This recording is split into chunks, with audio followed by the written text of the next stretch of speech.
Kembali lagi di kisah Abu Nawas. Jangan lupa subscribe dan like dengan penuh kisah menariknya.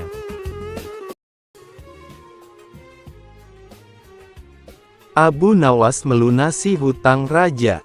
2. Ini adalah kisah Abu Nawas ketika dia mengembara ke sebuah kerajaan yang negerinya kaya raya. Sumber daya alam di sana berlimpah, alamnya begitu indah, tapi sayang rakyatnya masih banyak yang hidup di bawah garis kemiskinan. Saat ini Baginda Raja sedang pusing 7 keliling dikarenakan hutang kerajaan yang kian hari kian menggunung. Negeri tetangga selalu menawarkan uang kepada raja untuk dipakai membangun negeri. Awalnya Baginda Raja sangat senang hatinya, bisa membangun jalan sampai ke pelosok negeri.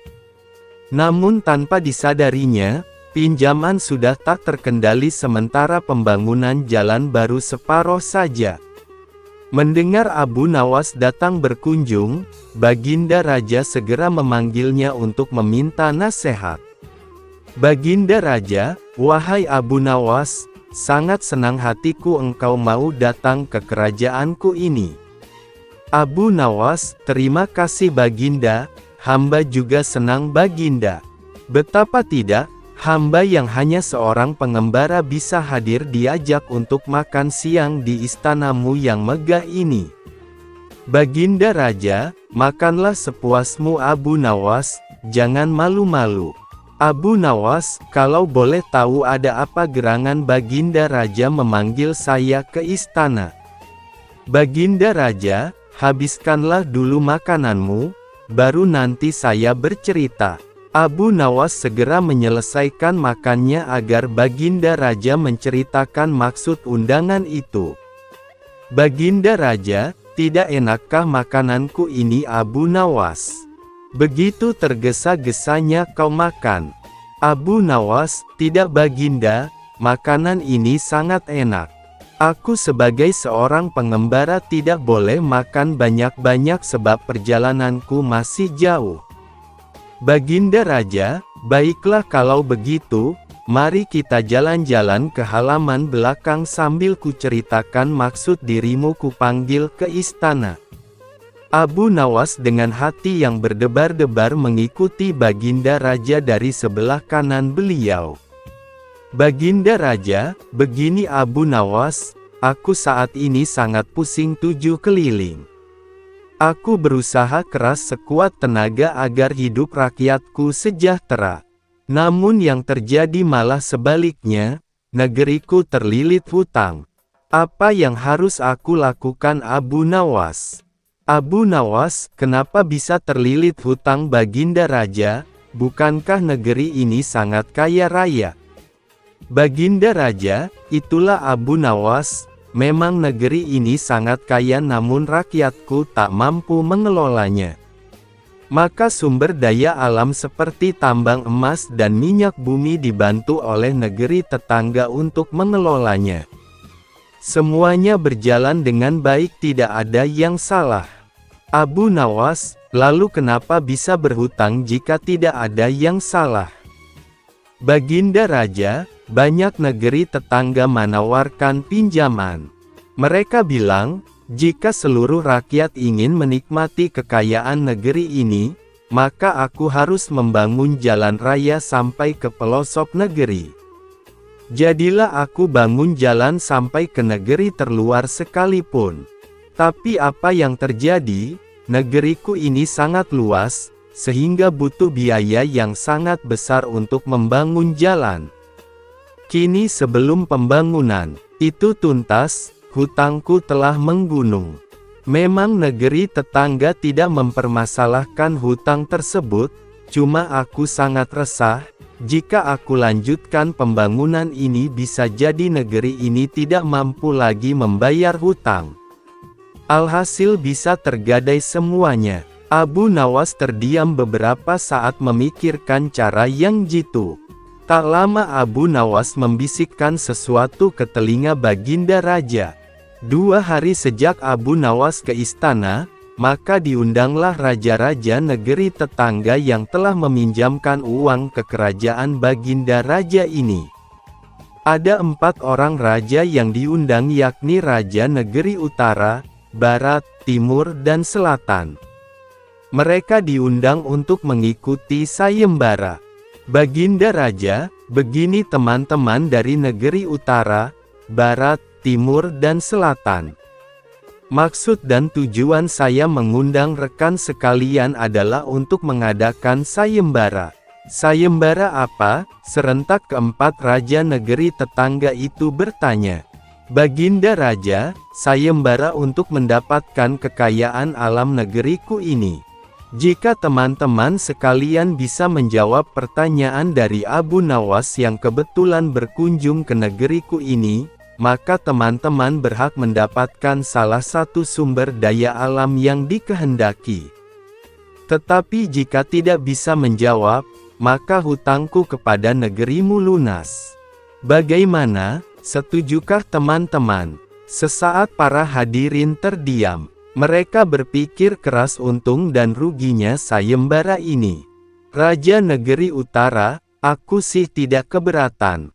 Raja Negeri Barat, setuju. Raja Negeri Timur, boleh, boleh. Raja Negeri Selatan, ayo Abu Nawas, keluarkan pertanyaanmu biar seluruh kekayaan alam negeri ini bisa berpindah ke kerajaanku. Dengan tidak membuang-buang waktu, naiklah Abu Nawas ke podium untuk memberikan pertanyaan sayembara. Abu Nawas, pertanyaannya mudah saja, yakni mana yang lebih dulu telur atau ayam? Alasannya harus masuk akal. Asteris. Raja Negeri Utara, telur lebih dulu. Baginda Raja, alasannya apa? Raja Negeri Utara, tidak mungkin ayam lebih dulu karena ayam berasal dari telur. Baginda Raja, kalau begitu siapa yang mengerami telur? Raja Negeri Utara terdiam dengan wajah pucat, terbayang hutang Baginda Raja lunas dengan sendirinya. Raja Negeri Barat, ayam lebih dulu. Baginda Raja, berikan alasan juga temanku. Raja Negeri Barat, ayam betina dibuai oleh ayam jantan sehingga dia bisa bertelur. Makanya ayam tercipta lebih dulu. Baginda Raja, dari mana asalnya ayam? Raja Negeri Barat, dari telur. Baginda Raja, nah, berarti bukan ayam yang lebih dulu. Tenggorokan Raja Negeri Barat mendadak menjadi tersekat, tak bisa berkata-kata lagi. Raja Negeri Timur, ayam dan telur sebenarnya tercipta bersamaan. Baginda Raja, kenapa begitu?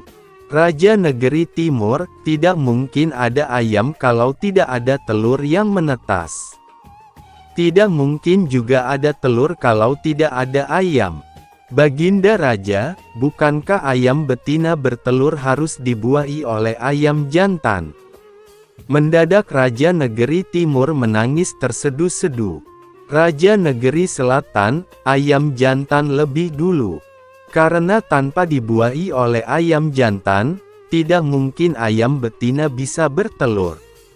Baginda Raja, lalu ayam jantan dari mana datangnya?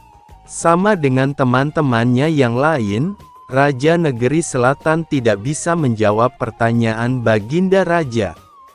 Baginda Raja, wahai Abu Nawas, sebenarnya mana yang lebih dulu? Abu Nawas, lebih dulu telur daripada ayam. Baginda Raja, kenapa telur lebih dulu? Abu Nawas, ayam bisa mengenali telur, sebaliknya telur tidak bisa mengenali ayam. Sesaat seisi ruangan terdiam memikirkan jawaban Abu Nawas. Alangkah senangnya hati Baginda Raja, karena hutang kerajaan yang telah menggunung mendadak menjadi lunas seketika. Kisah Abu Nawas dan Raja yang ingin menguji kejujuran. Pada suatu pagi yang cerah di kota Baghdad, Raja Harun al-Rasyid duduk termenung di taman istananya. Angin berhembus pelan, membawa aroma bunga mawar yang bermekaran, namun hatinya terasa gelisah. Ia baru saja mendengar laporan dari wazirnya bahwa di pasar, banyak pedagang yang menipu pembeli dengan timbangan palsu, barang tiruan, bahkan kata-kata manis yang menyesatkan. Bagaimana mungkin negeri yang makmur ini bisa bertahan kalau rakyatnya suka berbohong? Gumam sang raja dengan nada sedih. Di sampingnya berdiri wazir setia, Jafar. "Tuanku," katanya pelan, "mungkin kita perlu mencari tahu siapa di antara rakyat yang masih menjunjung kejujuran." Raja mengangguk. "Kau benar, Jafar. Tapi siapa yang bisa melakukannya dengan cara yang cerdik dan adil?" Jafar tersenyum tipis. "Hanya ada satu orang yang bisa melakukannya, tuanku." "Siapa?" tanya raja penasaran. "Abu Nawas." Pemanggilan Abu Nawas. Tak lama kemudian, Abu Nawas dipanggil ke istana. Ia datang dengan mengenakan jubah lusuh dan sorban yang agak miring, penampilan khasnya yang sederhana namun selalu menandakan otak yang bekerja tajam. "Wahai Abu Nawas," ujar raja dengan nada serius, "aku ingin tahu, masih adakah rakyatku yang benar-benar jujur? Aku ingin kau cari orang itu untukku. Jika ada, aku akan memberinya hadiah emas seberat timbangan kepalanya sendiri." Abu Nawas tersenyum. "Baik, tuanku. Tapi izinkan hamba yang menentukan cara untuk mengujinya." Raja menatap tajam. "Baik, tapi ingat, aku tidak ingin permainan. Aku ingin kebenaran." "Jangan khawatir, tuanku," kata Abu Nawas sambil menunduk. "Kebenaran akan datang, meski sering terlambat dan berpakaian seperti lelucon."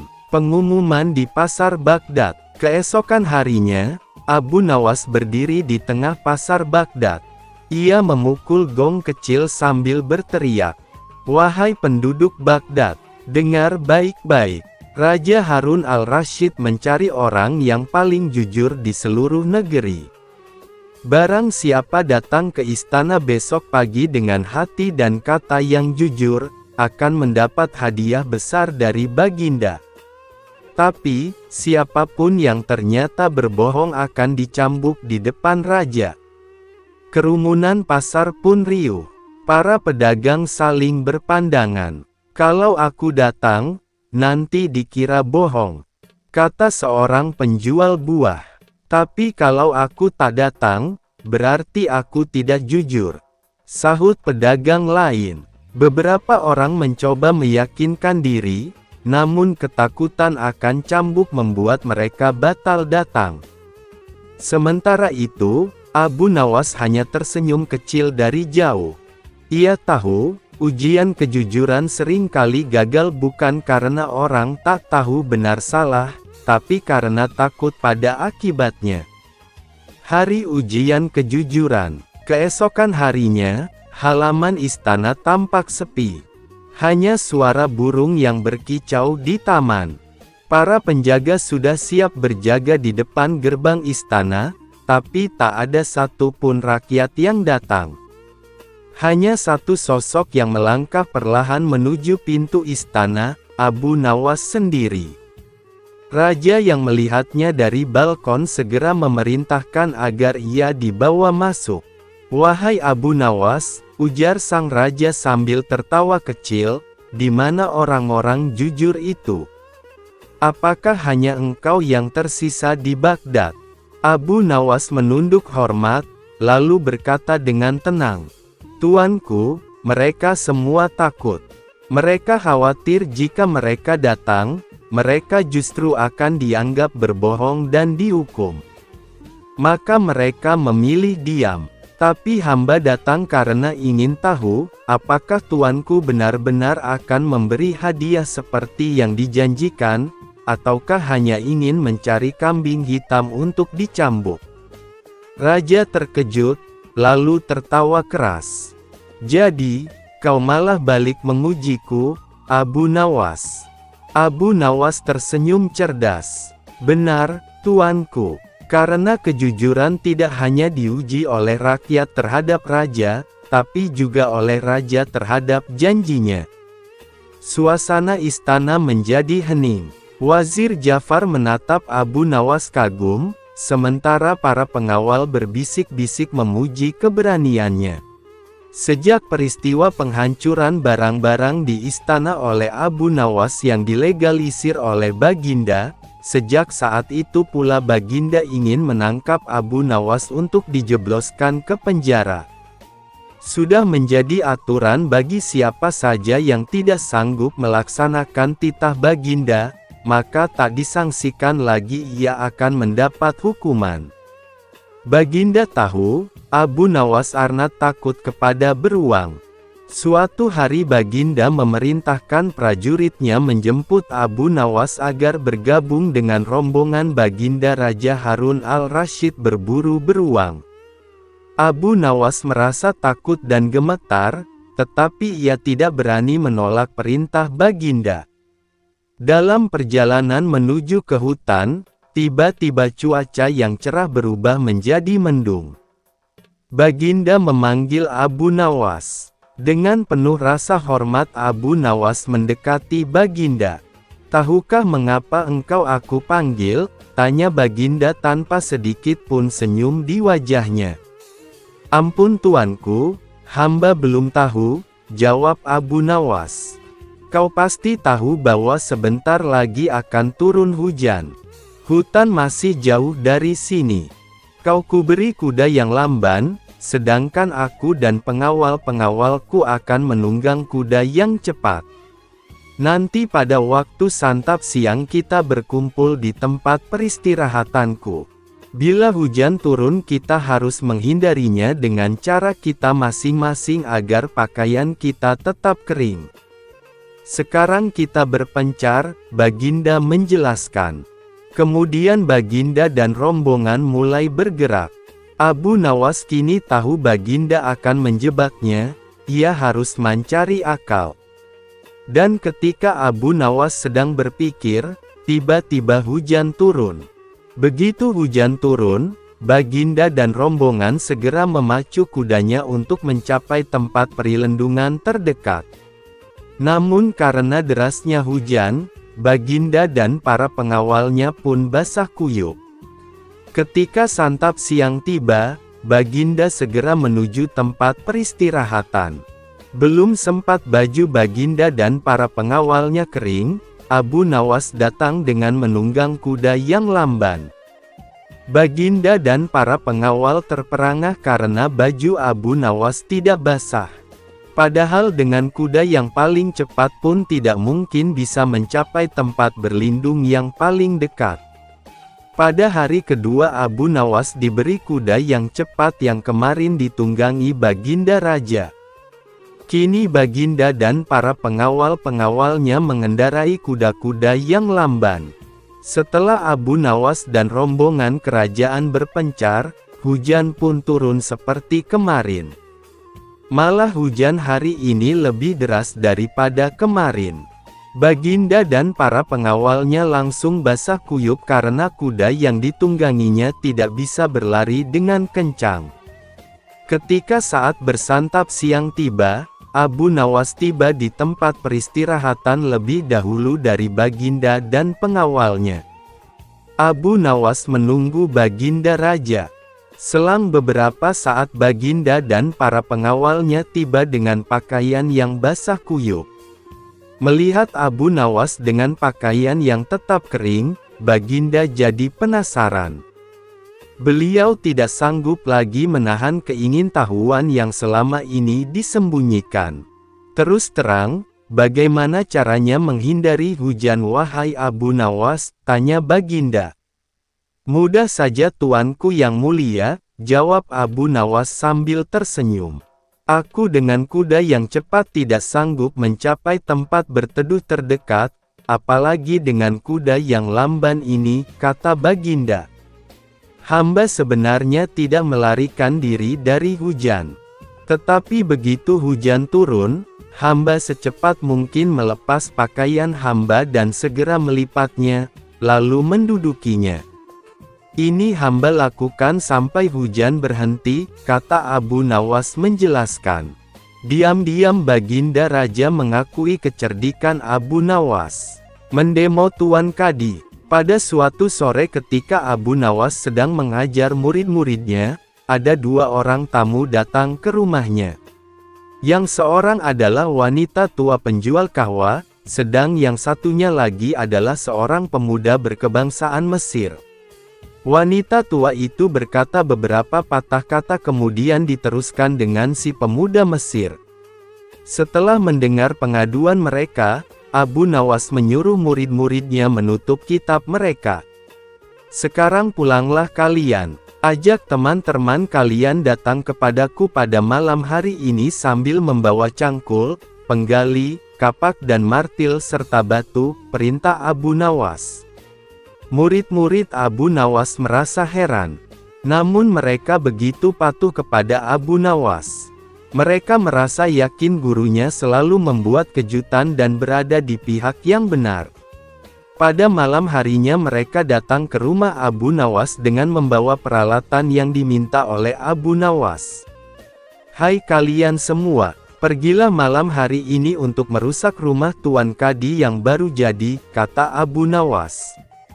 Hah, merusak rumah Tuan Kadi, gumam semua muridnya keheranan. Apa, kalian jangan ragu laksanakan saja perintah gurumu ini, kata Abu Nawas menghapus keraguan murid-muridnya. Barang siapa yang mencegahmu, jangan kau pedulikan, terus pecahkan saja rumah Tuan Kadi yang baru. Jika ada yang bertanya, katakan saja aku yang menyuruh merusak. Barang siapa yang hendak melempar kalian, maka pukullah mereka dan lemparilah dengan batu, lanjut Abu Nawas lagi.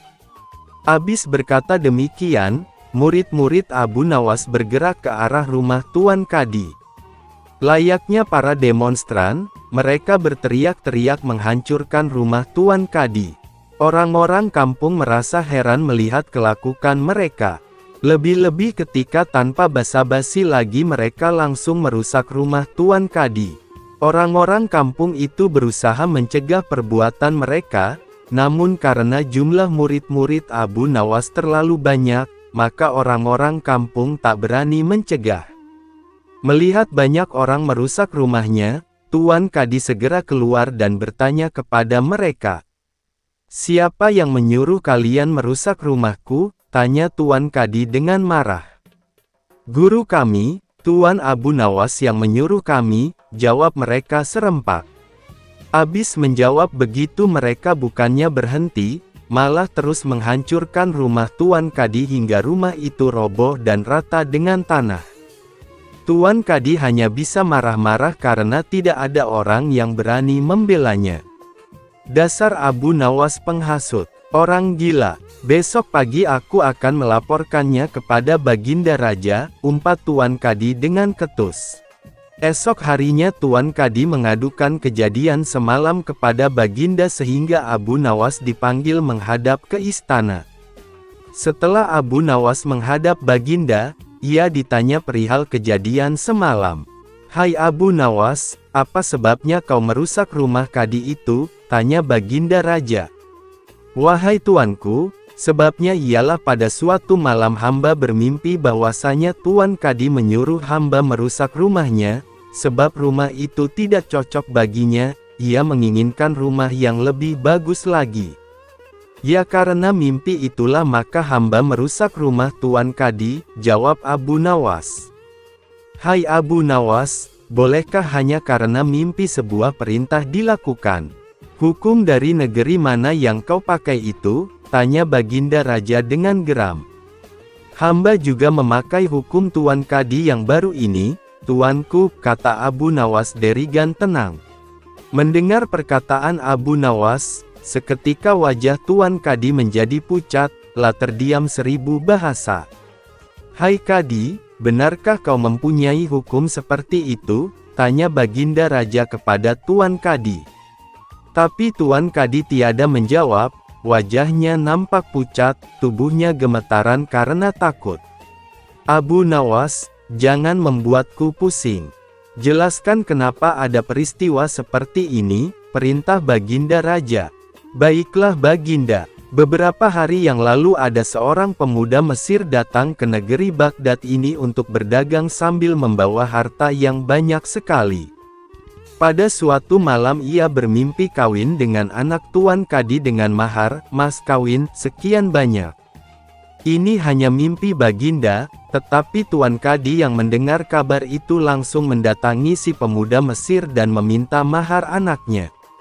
Tentu saja pemuda Mesir itu tak mau membayar mahar hanya karena mimpi. Nah, disinilah tipu muslihat Tuan Kadi. Dia ternyata merampas semua harta benda milik pemuda Mesir sehingga pemuda itu menjadi seorang pengemis gelandangan dan akhirnya ditolong oleh seorang wanita tua penjual kahwa, kata Abu Nawas dengan tenang sambil memandang ke arah Tuan Kadi yang masih terlihat gemetar. Baginda terkejut mendengar penuturan Abu Nawas, tapi masih belum percaya 100%, maka ia memerintahkan Abu Nawas agar memanggil si pemuda Mesir. Pemuda Mesir itu memang sengaja disuruh Abu Nawas menunggu di depan istana, jadi mudah saja bagi Abu Nawas memanggil pemuda itu ke hadapan Baginda. Hai pemuda Mesir, ceritakanlah hal ihwal dirimu sejak engkau datang ke negeri ini, perintah Baginda kepada si pemuda. Ternyata cerita pemuda Mesir itu sama dengan cerita Abu Nawas. Bahkan pemuda itu juga membawa saksi yaitu seorang pak tua pemilik penginapan tempat dia menginap. Kurang ajar, ternyata aku telah mengangkat seorang kadi yang buruk moralnya, seru Baginda Raja dengan geram. Baginda sangat murka. Kadi yang baru itu dipecat dan seluruh harta bendanya dirampas dan diberikan kepada si pemuda Mesir. Setelah perkara selesai, kembalilah si pemuda Mesir itu dengan Abu Nawas pulang ke rumahnya. Pemuda Mesir itu hendak membalas kebaikan Abu Nawas. Janganlah engkau memberiku barang sesuatu pun kepadaku. Aku tidak akan menerimanya sedikit pun jua, kata Abu Nawas. Pemuda Mesir itu betul-betul mengagumi Abu Nawas. Ketika ia kembali ke negeri Mesir, ia menceritakan tentang kehebatan Abu Nawas itu kepada penduduk Mesir sehingga nama Abu Nawas menjadi sangat terkenal. Menangkap angin, Abu Nawas kaget bukan main ketika seorang utusan Baginda Raja datang ke rumahnya, lah harus menghadap Baginda secepatnya. Entah permainan apa lagi yang akan dihadapi kali ini. Pikiran Abu Nawas berloncatan ke sana kemari. Setelah tiba di istana, Baginda Raja menyambut Abu Nawas dengan sebuah senyuman. Akhir-akhir ini aku sering mendapat gangguan perut. Kata tabib pribadiku, aku kena serangan angin, kata Baginda Raja memulai pembicaraan. Ampun tuanku, apa yang bisa hamba lakukan hingga hamba dipanggil, tanya Abu Nawas. Aku hanya ingin engkau menangkap angin dan memenjarakannya, kata Baginda. Abu Nawas hanya diam, tak sepatah kata pun keluar dari mulutnya, lah tidak memikirkan bagaimana cara menangkap angin nanti, tetapi ia bingung bagaimana cara membuktikan bahwa yang ditangkap itu memang benar-benar angin, karena tidak bisa dilihat. Tidak ada benda yang lebih aneh dari angin.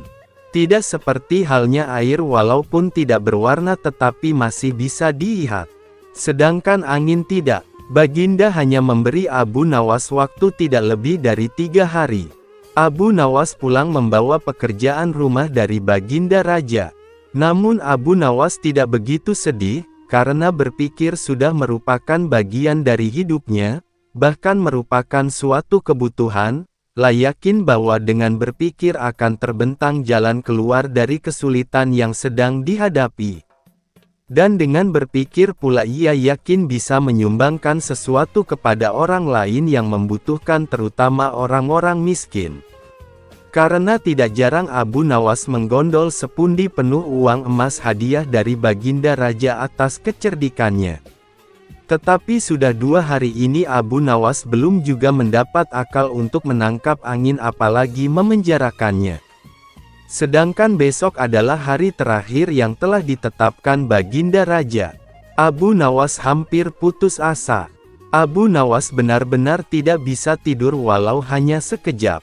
Mungkin sudah takdir, kali ini Abu Nawas harus menjalani hukuman karena gagal melaksanakan perintah Baginda. Abu Nawas berjalan gontai menuju istana. Di sela-sela kepasrahannya kepada takdir ia ingat sesuatu, yaitu Aladin dan lampu wasiatnya. Bukankah jin itu tidak terlihat? Abu Nawas bertanya kepada dirinya sendiri. Lalu berjingkrak girang dan segera berlari pulang. Sesampai di rumah, ia secepat mungkin menyiapkan segala sesuatunya dan kemudian menuju istana. Di pintu gerbang istana, Abu Nawas langsung dipersilahkan masuk oleh para pengawal karena Baginda sedang menunggu kehadirannya. Dengan tidak sabar Baginda langsung bertanya kepada Abu Nawas. Sudahkah engkau berhasil memenjarakan angin, hai Abu Nawas? Tanya Baginda Raja. Sudah Paduka Yang Mulia, jawab Abu Nawas dengan muka berseri-seri sambil mengeluarkan botol yang sudah disumbat. Kemudian Abu Nawas menyerahkan botol itu. Baginda lalu menimbang-nimang botol itu. Mana angin itu hai Abu Nawas? Tanya Baginda. Di dalam, Tuanku Yang Mulia, jawab Abu Nawas penuh takzim. Aku tak melihat apa-apa, kata Baginda Raja. Ampun Tuanku, memang angin tak bisa dilihat. Tetapi bila Paduka ingin tahu angin, tutup botol itu harus dibuka terlebih dahulu, kata Abu Nawas menjelaskan. Setelah tutup botol dibuka, Baginda mencium bau busuk. Bau kentut yang begitu menyengat hidung. Bau apa ini, hai Abu Nawas? Tanya Baginda marah. Ampun Tuanku Yang Mulia, tadi hamba buang angin dan hamba masukkan ke dalam botol. Karena hamba takut angin yang hamba buang itu keluar, maka hamba memenjarakannya dengan cara menyumbat mulut botol, kata Abu Nawas ketakutan. Tetapi Baginda tidak jadi marah karena penjelasan Abu Nawas memang masuk akal. Huahahaha, kau memang pintar Abu Nawas, puji Baginda Raja. Tapi jangan keburu tertawa dulu, dengar dulu apa kata hamba, wahai Baginda, kata Abu Nawas selanjutnya. Ya Abu Nawas, sahut Baginda. Hamba sebenarnya cukup pusing memikirkan cara melaksanakan tugas memenjarakan angin ini, kata Abu Nawas mulai melancarkan aksinya. Lalu apa maksudmu, Abu Nawas? Tanya Baginda Raja. Hamba minta ganti rugi, kata Abu Nawas lagi. Kau hendak memeras seorang raja? Hardik Baginda Raja. Oh bukan begitu Baginda, kata Abu Nawas mulai cemas. Lalu apa maumu? Tanya Baginda. Baginda harus memberi saya hadiah berupa uang sekedar untuk bisa belanja dalam 1 bulan, pinta Abu Nawas memelas. Kalau tidak, tantang Baginda. Kalau tidak hamba akan menceritakan kepada khalayak ramai bahwa Baginda telah dengan sengaja mencium kentut hamba, kata Abu Nawas. Baginda kaget dan jengkel tapi kemudian tertawa terbahak-bahak. Baik permintaanmu kukabulkan, kata Baginda Raja. Abu Nawas pun tersenyum lega sambil membawa sekantung uang di tangannya dan pulang ke rumah. Abu Nawas dan kesombongan yang menelan pemiliknya. Pada suatu masa di Baghdad, hiduplah seorang saudagar yang dikenal luas bukan karena kebaikannya, melainkan karena ketakutan yang ia tanamkan. Ia kaya raya, memiliki gudang-gudang besar dan jaringan dagang yang luas, tetapi hatinya keras dan lisannya tajam. Ia senang merendahkan orang kecil dan menganggap kekayaan sebagai bukti bahwa dirinya lebih mulia daripada yang lain. Setiap kali melangkah di pasar, orang-orang menyingkir bukan karena hormat, melainkan karena takut. Saudagar itu sering berkata bahwa dunia hanya tunduk kepada orang kuat. Ia menertawakan orang miskin yang mengeluh tentang keadilan dan menyebut doa sebagai penghiburan bagi mereka yang lemah. Kesombongannya tumbuh seiring bertambahnya harta, hingga ia yakin bahwa tidak ada satu pun kekuatan yang mampu menjatuhkannya. Bagi dirinya, kebenaran hanyalah alat untuk menguntungkan, bukan pedoman untuk hidup. Abu Nawas mengenal saudagar itu dari cerita orang-orang pasar. Ia tidak segera mendekat, karena ia tahu bahwa kesombongan yang jahat tidak bisa dihadapi dengan celaan terbuka. Kesombongan seperti itu hanya akan mengeras jika diserang secara langsung. Abu Nawas memilih menunggu saat yang tepat, ketika kesombongan itu mulai menunjukkan celahnya sendiri. Suatu hari, saudagar tersebut mengadakan perjamuan besar untuk memamerkan kekayaannya. Ia mengundang para pedagang lain, pejabat, dan tokoh masyarakat, bukan untuk menjalin persaudaraan, melainkan untuk menunjukkan siapa yang paling berkuasa. Di hadapan para tamu, ia berbicara panjang tentang keberhasilannya, menyinggung kegagalannya di masa lalu dengan nada mengejek, dan menyebut dirinya sebagai contoh manusia yang tidak membutuhkan siapapun. Abu Nawas hadir di perjamuan itu dengan pakaian sederhana. Banyak yang heran mengapa orang seperti dia datang ke acara semacam itu, tetapi tidak ada yang berani mengusirnya. Ketika hidangan telah disajikan dan pujian mengalir kepada tuan rumah, saudagar itu memandang Abu Nawas dan bertanya dengan nada merendahkan apakah ia pernah merasakan jamuan semewah itu sebelumnya. Abu Nawas tersenyum tipis dan menjawab bahwa ia pernah merasakan jamuan yang jauh lebih berat daripada makanan mewah. Saudagar itu tertawa dan bertanya apa yang lebih berat dari emas dan hidangan mahal. Abu Nawas menjawab bahwa yang paling berat adalah kesombongan yang dipelihara oleh kejahatan, karena pada akhirnya ia akan runtuh dan menimpa pemiliknya sendiri. Ucapan itu membuat suasana berubah. Beberapa tamu saling pandang, sementara saudagar itu merasa ditantang. Dengan suara keras, ia berkata bahwa orang yang tidak memiliki kekuasaan tidak berhak menasihati orang yang berhasil. Abu Nawas menunduk sejenak, lalu berkata bahwa kekuasaan yang lahir dari kezaliman hanya tampak tinggi, tetapi sesungguhnya berdiri di atas tanah yang rapuh. Hari-hari setelah perjamuan itu, kesombongan saudagar tersebut semakin menjadi. Ia merasa tertantang dan ingin membuktikan bahwa dirinya tidak tersentuh. Ia memperketat cengkeramannya atas pasar, menekan pedagang kecil, dan mengabaikan peringatan siapapun. Ia mengira ketakutan orang lain adalah tanda kemenangan, padahal itu hanyalah tanda kehancuran yang tertunda. Tidak lama kemudian, masalah mulai datang silih berganti. Kapal-kapal dagangnya tertahan, kepercayaan mitra mulai runtuh, dan beberapa gudangnya diperiksa karena laporan kecurangan. Saudagar itu marah dan menyalahkan semua orang, kecuali dirinya sendiri. Ia tetap berdiri dengan dada dibusungkan, menolak melihat bahwa kesombongannya telah menutup pintu pertolongan. Ketika kekayaannya mulai menyusut dan pengaruhnya melemah, orang-orang yang dulu memujinya menjauh. Saudagar itu mendapati dirinya sendirian, dikelilingi oleh harta yang tidak lagi mampu melindunginya. Pada suatu malam yang sunyi, ia teringat kata-kata Abu Nawas tentang kesombongan yang menelan pemiliknya. Namun, penyesalan yang datang terlambat tidak selalu mampu mengembalikan yang telah hilang. Abu Nawas mendengar kabar kejatuhan saudagar itu tanpa rasa gembira. Ia berkata kepada orang-orang bahwa kejatuhan orang sombong bukanlah hiburan, melainkan peringatan. Ia mengingatkan bahwa kejahatan yang disertai kesombongan adalah beban ganda yang akan menghancurkan pelakunya, baik di hadapan manusia maupun di hadapan Tuhan.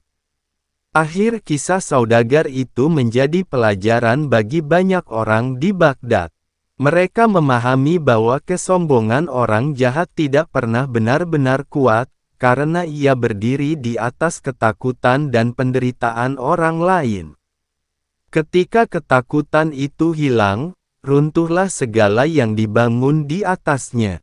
Dan Abu Nawas kembali melangkah pergi, meninggalkan hikmah yang pahit namun perlu, bahwa kejahatan mungkin tampak menang untuk sementara, tetapi kesombongan akan selalu menjadi awal dari kehancurannya sendiri. Setelah kejatuhan awal yang menimpa saudagar itu, banyak orang mengira kesombongannya akan runtuh sepenuhnya.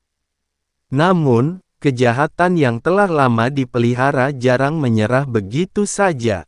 Saudagar itu masih memiliki sisa harta dan pengaruh, dan dari sisa itulah ia membangun kembali kesombongannya, bukan dengan perbaikan diri, melainkan dengan dendam.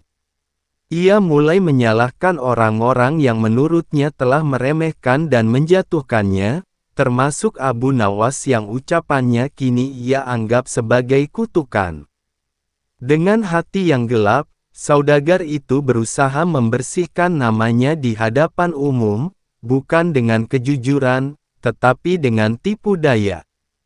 Ia menyuap, memutar cerita, dan menuduh pihak lain sebagai penyebab kehancurannya. Kepada orang-orang tertentu, ia bersumpah bahwa dirinya dizalimi, sementara di balik itu ia terus menekan mereka yang masih berada di bawah kekuasaannya. Kesombongannya kini berubah wajah, tidak lagi terang-terangan, tetapi lebih licik dan berbahaya. Abu Nawas mendengar rencana-rencana itu, namun ia tidak bereaksi dengan kemarahan. Ia justru merasa sedih, karena ia tahu bahwa orang yang sombong dan jahat seringkali tidak takut pada kejatuhan, melainkan pada kehilangan kendali. Abu Nawas berkata kepada sahabat-sahabatnya bahwa ketika kesombongan terluka, ia akan berusaha bangkit dengan cara yang lebih kejam. Suatu hari, saudagar itu kembali mengadakan pertemuan kecil, mengumpulkan orang-orang yang masih bersedia mendukungnya. Di hadapan mereka, ia berjanji akan mengembalikan kejayaannya dan membalas siapapun yang dianggap merendahkannya. Kata-katanya penuh api, namun tidak lagi disertai keyakinan yang utuh. Beberapa pendukung mulai ragu, karena mereka melihat bahwa kemarahannya lebih besar daripada kebijaksanaannya. Sementara itu, tekanan dari luar semakin kuat. Catatan dagang diperiksa lebih teliti, keluhan rakyat kecil mulai didengar, dan kebohongan lama satu persatu terbongkar. Saudagar itu merasa dunia bersekongkol melawannya, padahal sesungguhnya ia sedang berhadapan dengan akibat dari perbuatannya sendiri. Ia mengeras, menolak mengakui kesalahan, dan semakin terperangkap dalam jaring yang ia buat sendiri. Pada suatu malam, ia mendatangi Abu Nawas dengan wajah yang penuh amarah dan keputusasaan. Ia menuduh Abu Nawas sebagai penyebab kejatuhannya dan menuntut penjelasan. Abu Nawas memandangnya dengan tenang dan berkata bahwa kata-kata tidak pernah menjatuhkan siapapun, kecuali mereka yang telah berdiri di atas kesalahan. Ia menjelaskan bahwa nasihat hanyalah cermin, dan yang membuat luka adalah kenyataan yang tidak ingin diterima. Saudagar itu berteriak bahwa ia tidak membutuhkan nasihat, hanya ingin mengembalikan kekuasaannya. Abu Nawas menjawab dengan suara lembut bahwa kekuasaan yang dibangun di atas kejahatan selalu meminta tebusan yang mahal, dan tebusan itu biasanya adalah ketenangan hati. Mendengar itu, saudagar itu pergi dengan kemarahan yang belum padam, namun benih kegelisahan telah tertanam. Hari-hari berikutnya menjadi semakin berat bagi saudagar tersebut. Orang-orang yang dulu takut mulai berani menjauh, bahkan menentangnya secara diam-diam. Ia menyadari bahwa kesombongan tidak lagi memberinya perlindungan, melainkan menarik perhatian pada kesalahannya. Dalam kesendirian, ia mulai merasa lelah, bukan secara fisik, tetapi secara batin. Abu Nawas, di sisi lain, tidak merayakan penderitaan siapapun. Ia mengingatkan orang-orang bahwa kejatuhan orang jahat bukanlah kemenangan pribadi, melainkan kesempatan bagi semua untuk belajar. Ia berkata bahwa kejahatan yang disertai kesombongan akan selalu berakhir dengan kehampaan, karena tidak ada yang tersisa ketika ketakutan dan tipu daya tidak lagi bekerja. Kisah saudagar itu belum berakhir, karena setiap manusia masih memiliki pilihan terakhir. Namun, waktu terus berjalan, dan kesombongan yang menolak tobat semakin mendekatkan dirinya pada akhir yang tidak dapat ia kendalikan. Abu Nawas dan keledai yang bisa menghitung. Suatu hari di Baghdad, Sultan Harun al-Rasyid kembali dibuat penasaran oleh cerita aneh yang beredar di pasar. Konon, ada seorang petani miskin yang memiliki seekor keledai ajaib. Keledai itu dikatakan mampu menghitung jumlah barang, menjawab pertanyaan, bahkan tahu mana orang jujur dan mana yang berbohong. Sultan yang terkenal ingin tahu langsung memerintahkan pengawalnya, bawa keledai itu ke istana besok pagi. Aku ingin melihat sendiri apakah benar seekor keledai bisa menghitung. Keesokan harinya, petani datang dengan keledai tua berwarna abu-abu. Keledai itu tampak biasa saja, tidak tampak pintar, apalagi ajaib. Tapi petani itu bersikeras, "Ampun tuanku, keledai ini sangat pintar. Cukup berikan pertanyaan, dan dia akan menjawab dengan suara, hihau, sebanyak jawaban yang benar."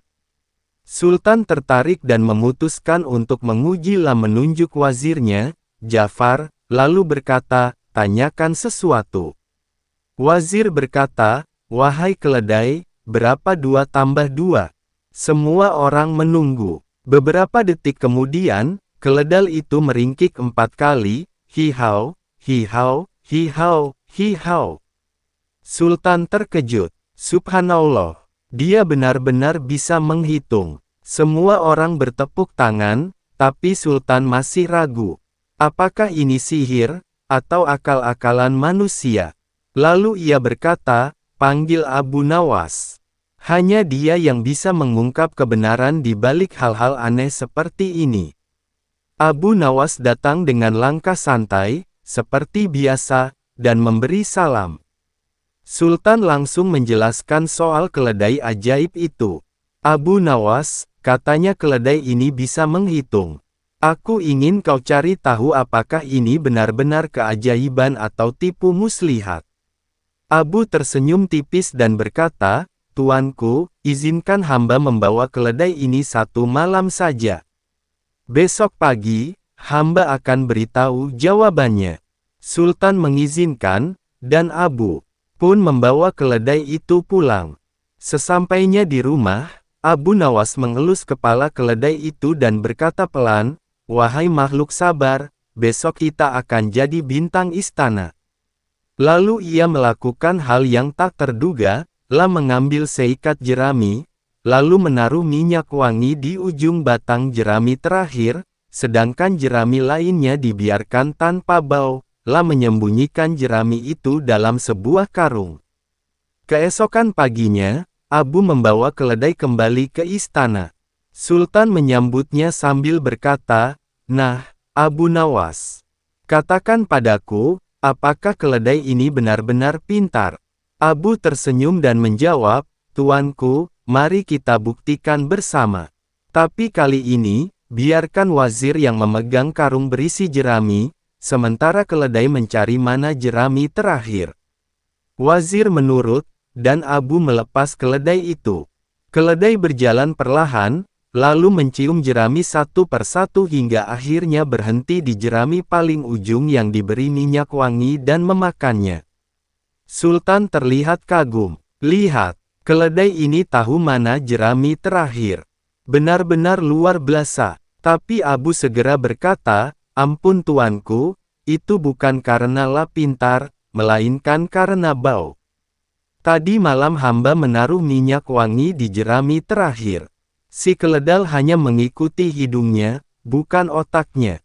Sultan tertawa keras, sadar bahwa ia hampir tertipu. Namun belum puas, Sultan bertanya lagi, tapi bagaimana keledai itu bisa menjawab soal matematika kemarin? Abu menjawab dengan senyum penuh arti, itu juga mudah dijelaskan, tuanku. Petani itu melatih keledainya dengan isyarat. Setiap kali ia menanyakan pertanyaan, petani akan mencubit telinga keledai diam-diam sampai jumlah yang sesuai. Begitu keledai meringkik cukup banyak, lah berhenti. Orang-orang menyangka keledai itu sedang menghitung, padahal hanya menghindari cubitan. Sultan tertawa sampai menepuk lututnya. Jadi, sebenarnya yang pintar bukan keledainya, tapi si petani licik itu. Abu mengangguk, benar, tuanku. Kadang yang terlihat bodoh ternyata jujur, dan yang terlihat pintar justru menipu. Sama seperti keledai ini, ia tidak tahu apa-apa, tapi malah dianggap jenius. Sultan pun memerintahkan agar petani itu dihukum ringan karena menipu, namun Abu Nawas berkata, tuanku, jangan dihukum. Dia hanya ingin mencari makan. Buktinya, Abu Nawas datang dengan langkah santai, seperti biasa, dan memberi salam. Sultan langsung menjelaskan soal keledai ajaib itu. Abu Nawas, katanya keledai ini bisa menghitung. Aku ingin kau cari tahu apakah ini benar-benar keajaiban atau tipu muslihat. Abu tersenyum tipis dan berkata, tuanku, izinkan hamba membawa keledai ini satu malam saja. Besok pagi, hamba akan beritahu jawabannya. Sultan mengizinkan, dan Abu pun membawa keledai itu pulang. Sesampainya di rumah, Abu Nawas mengelus kepala keledai itu dan berkata pelan, wahai makhluk sabar, besok kita akan jadi bintang istana. Lalu ia melakukan hal yang tak terduga, lah mengambil seikat jerami, lalu menaruh minyak wangi di ujung batang jerami terakhir, sedangkan jerami lainnya dibiarkan tanpa bau. Ia menyembunyikan jerami itu dalam sebuah karung. Keesokan paginya, Abu membawa keledai kembali ke istana. Sultan menyambutnya sambil berkata, nah, Abu Nawas, katakan padaku, apakah keledai ini benar-benar pintar? Abu tersenyum dan menjawab, tuanku, mari kita buktikan bersama. Tapi kali ini, biarkan wazir yang memegang karung berisi jerami, sementara keledai mencari mana jerami terakhir. Wazir menurut, dan Abu melepas keledai itu. Keledai berjalan perlahan, lalu mencium jerami satu persatu hingga akhirnya berhenti di jerami paling ujung yang diberi minyak wangi dan memakannya. Sultan terlihat kagum. Lihat, keledai ini tahu mana jerami terakhir. Benar-benar luar biasa. Tapi Abu segera berkata, ampun tuanku, itu bukan karena La pintar, melainkan karena bau. Tadi malam hamba menaruh minyak wangi di jerami terakhir. Si keledai hanya mengikuti hidungnya, bukan otaknya. Sultan tertawa keras, sadar bahwa lah hampir tertipu. Namun belum puas, Sultan bertanya lagi, tapi bagaimana keledai itu bisa menjawab soal matematika kemarin? Abu menjawab dengan senyum penuh arti, itu juga mudah dijelaskan, tuanku. Petani itu melatih keledainya dengan isyarat. Setiap kali lah menanyakan pertanyaan, petani akan mencubit telinga keledai diam-diam sampai jumlah yang sesuai. Begitu keledai meringkik cukup banyak, lah berhenti. Orang-orang menyangka keledai itu sedang menghitung, padahal hanya menghindari cubitan. Sultan tertawa sampai menepuk lututnya. Jadi, sebenarnya yang pintar bukan keledainya, tapi si petani licik itu. Abu mengangguk, benar, tuanku. Kadang yang terlihat bodoh ternyata jujur, dan yang terlihat pintar justru menipu. Sama seperti keledai ini, ia tidak tahu apa-apa, tapi malah dianggap jenius. Sultan pun memerintahkan agar petani itu dihukum ringan karena menipu. Namun Abu Nawas berkata, "Tuanku, jangan dihukum. Dia hanya ingin mencari makan.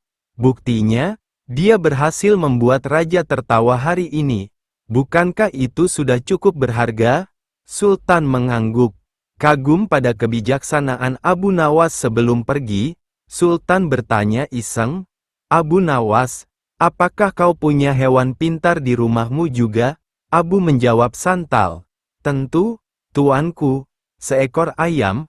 Sultan bertanya, "Dan apa kehebatannya?" Abu tersenyum lebar, "Ayam saya tahu kapan waktu makan, kapan waktu tidur, dan kapan saya harus diam kalau istri sedang marah.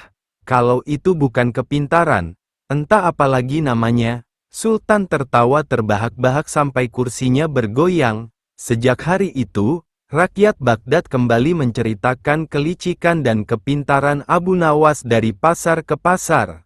Dan keledai yang dulu dianggap ajaib kini hanya dikenal dengan julukan keledai yang hampir jadi profesor. Pada suatu masa di Baghdad, ketika sungai Tigris mengalir tenang dan pasar-pasar ramai oleh pedagang dari berbagai negeri, Abu Nawas hidup seperti biasa di antara rakyat kecil. Ia tidak memiliki rumah megah, tidak pula jabatan, tetapi namanya dikenal di seluruh kota. Bukan karena kekayaan atau kekuatan, melainkan karena keberaniannya berkata jujur dengan cara yang tidak melukai. Banyak orang datang kepadanya untuk meminta nasihat, mulai dari pedagang kecil hingga pejabat yang gelisah oleh pikirannya sendiri. Suatu hari, Khalifah Harun ar-Rasyid mengumumkan sebuah sayembara. Ia ingin mengetahui siapa orang paling jujur di Baghdad. Barang siapa merasa paling jujur, diperintahkan datang ke istana dan bersumpah di hadapan Khalifah. Hadiahnya sangat besar, emas, tanah, dan kedudukan. Mendengar kabar itu, orang-orang berbondong-bondong mendaftarkan diri. Setiap orang merasa dirinya jujur, setidaknya menurut ukuran mereka sendiri. Abu Nawas mendengar kabar tersebut sambil duduk di kedai teh. Ia hanya tersenyum kecil. Jika kejujuran diberi hadiah, gumamnya, maka banyak orang akan berdusta demi mengaku jujur. Hari yang ditentukan pun tiba. Aula istana penuh sesak. Satu persatu orang maju dan bersumpah bahwa mereka adalah orang paling jujur di Baghdad. Ada pedagang yang bersumpah tak pernah menipu, pejabat yang bersumpah tak pernah menerima suap, bahkan ada hakim yang bersumpah tak pernah memihak. Khalifah mendengarkan semuanya dengan wajah tenang, tetapi hatinya ragu. Ia merasa sumpah-sumpah itu terlalu indah untuk menjadi nyata. Ketika hampir semua peserta maju, Abu Nawas justru baru melangkah ke depan. Penampilannya sederhana, wajahnya tenang. Khalifah mengenalnya dan berkata, "Wahai Abu Nawas, apakah engkau juga mengaku sebagai orang paling jujur?" Abu Nawas menggeleng pelan. "Tidak, wahai Amirul Mukminin." Aula menjadi riuh. Khalifah mengangkat tangan, meminta semua diam. "Jika engkau tidak jujur," tanya Khalifah, "mengapa engkau datang ke sini?" Abu Nawas menjawab dengan suara mantap, "Aku datang karena aku tidak jujur sepenuhnya." Semua orang terkejut. Khalifah menyipitkan mata. "Jelaskan maksudmu." "Setiap manusia," kata Abu Nawas, "pernah berbohong, walau hanya kepada dirinya sendiri. Ada yang berbohong demi harta, ada yang demi jabatan, dan ada pula yang demi terlihat baik di mata orang lain. Aku pun manusia. Aku pernah diam saat seharusnya berbicara, dan itu juga bentuk ketidakjujuran. Khalifah terdiam lama. Ia menatap para peserta lain, lalu kembali pada Abu Nawas. Jadi menurutmu, siapa orang paling jujur di Baghdad? Orang yang mengakui bahwa dirinya tidak sempurna, jawab Abu Nawas, dan terus berusaha memperbaiki dirinya. Khalifah tersenyum. Ia membatalkan sayembara itu. Hari ini, katanya, aku belajar bahwa kejujuran bukanlah klaim, melainkan perjuangan.